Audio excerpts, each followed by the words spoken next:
When do you start getting rumblings that you could potentially go home? There was no rumblings. I found out through the TV just like everyone else. You were sitting in the I was TV doing room. I'll tell you this, I was doing commissary. I was filling out my commissary sheet because I had just come back from the shoe 7 days earlier.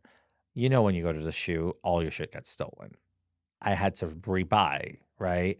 So I was borrowing on someone else's commissary who had like so much money left over and they were going to revalidate a few days later. So I said, this is totally not allowed. So I'm not going to say who. So I'm like, do you mind if I do $200 on yours since you're going to revalidate? You didn't spend it. I'll just have my family put it on your books or send it to your family. He's like, yeah, sure. So I was filling out my commissary sheet that was maxed out and his.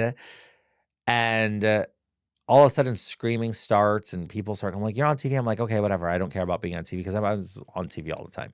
Then all of a sudden, like, all I hear is like, where's that SOB? He's holding out on us. He knew.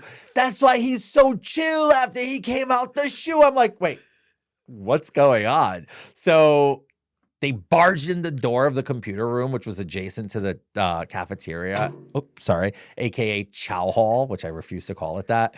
And I go out there and I'm like, "What's going on?" They're like, "Look, you're going home. You were pardoned." I'm like, despite the fact that it said Representative George, disgraced former Representative George Santos, soon to be released after President Trump issues commutation. But they're still saying I was pardoned.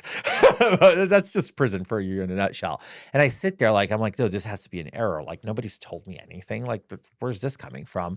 And it's funny because earlier that day, I had received a subpoena from Congress to go testify in the oversight committee about the conditions of my incarceration. And I had signed it. And I was so happy for that.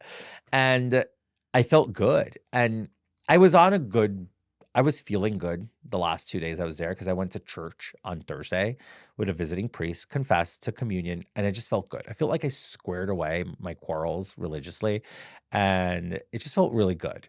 And I was on a high. And all of a sudden this happens. And I'm just like, no way. There's just like, don't tell me there's coincidences because I square away my standing with God.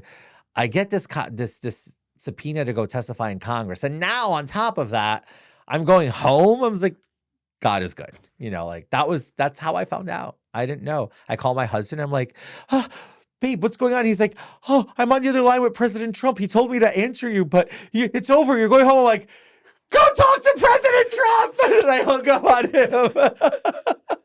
It's just like so bizarre. It was just like so insane. It was I cried. I cried for like a solid hour. Like I was sobbing. Like I couldn't believe it. Like it was